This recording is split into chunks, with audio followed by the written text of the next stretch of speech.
time for a refreshing drink. Oh, so it is, isn't from it? the David Jacobs Memorial Trolley. Just leave it there, David. Thank you, David. Susie from the bar, what are you choosing for us today? Well, it's International Scotch Day today, so it feels rude not to have a wee little nip of a Scotch whisky. Just any Scotch whisky in particular? Well, yeah, you must have one to hand. There are many that you could choose from, but... Do you think I might have one to hand? What kind of a studio do you think we run here? Wow, I'm going to say, is that how we're getting through the next couple of hours? This isn't Radio 4 in 1975, you know? A little sharpener before the weather.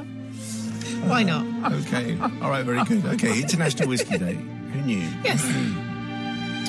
Now, tonight's confession, which comes from Christopher, should say it does have a PG certificate. Oh, really? Susie sent it back saying, this is a bit disgusting. Oh, really? Brilliant. So, my favourites, yeah. So I'm thinking PG, but maybe if you're eating...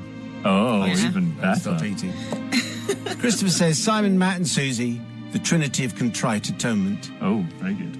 The events of my confession take place in the early 1990s and revolve around a local music club which I helped to run for a number of years across several venues in and around a bustling Cheshire market town. The music club was modestly successful, being started initially by a very good local band called the Screaming Beavers, who were very similar to the Commitments, but without Irish accents. So it's like a soul band, basically. Yeah. The club had audiences upwards of 100 every Wednesday night.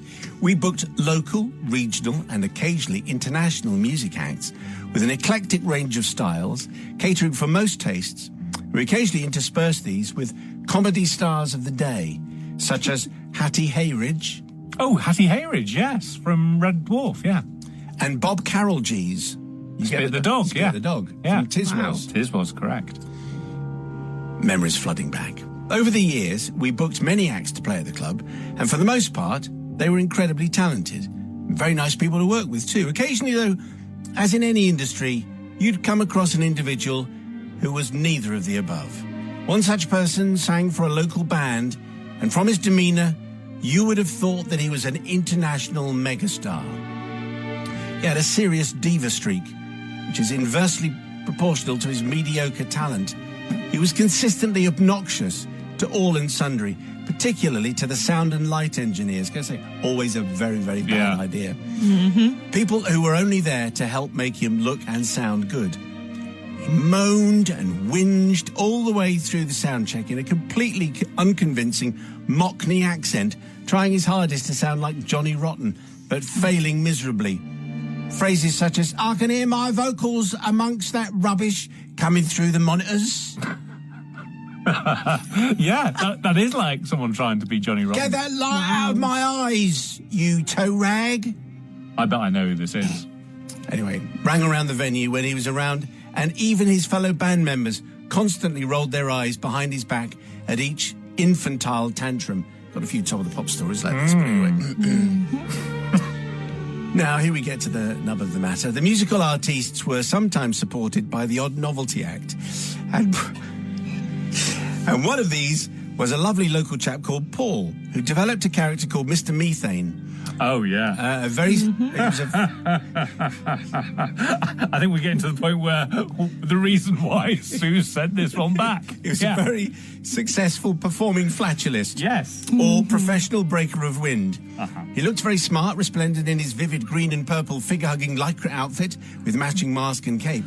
You may even have seen him on Britain's Got Talent and other international TV shows accompanying songs such as In the Air Tonight.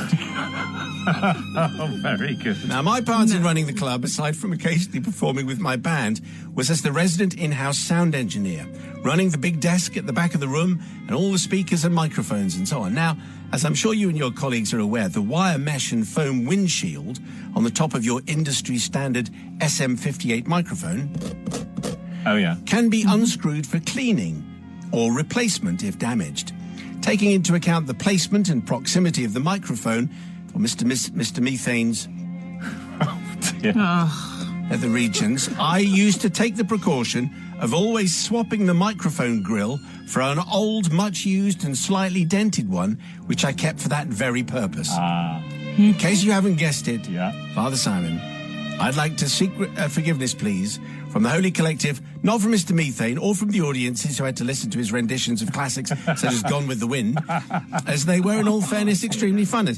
No, I asked forgiveness from the obnoxious lead singer of the local band, who, every time he performed at the club, had the head on his microphone swapped for the one usually reserved for Mr. Methane. Oh. Lovely. See what I'm saying? Yeah. See what I'm saying? Do you need any more detail? No, I think we've got it now. So that might, this thing Yeah. should have been right there. up there. Yes. Was there. Yeah, indeed it was. Anyway, I can only apologise. It was Susie's idea that we could. She said we'd get away with it, miss. It was not. Sister Susie from the pub. Well, Christopher, I hear what you're saying, and I understand why you've done what you've done. You should always be nice to the sound engineer, and obnoxious people just aren't fun in life. So that's something that shouldn't happen. However, it is really disgusting, and I just don't think I can forgive you for that reason alone. Brother from another gutter. I mean, what do you have to do to not get forgiveness? I mean, he's clearly going to get everyone listening. I'm going to say, I'm speaking for the nation here. Okay. Is everyone listening is thinking it's absolutely fine. This guy was obnoxious, complete diva, and now you're singing into a microphone that's been right next to the man with the wind. So I think definitely forgive. My only thought is whether does he run out of songs that involve the word wind, because I could only think of In the Air Tonight. I can't think of any others at all. So, and I'm guessing the only ones he does are ones that are double entendre for wind. So, but apart from that, definitely forgiven.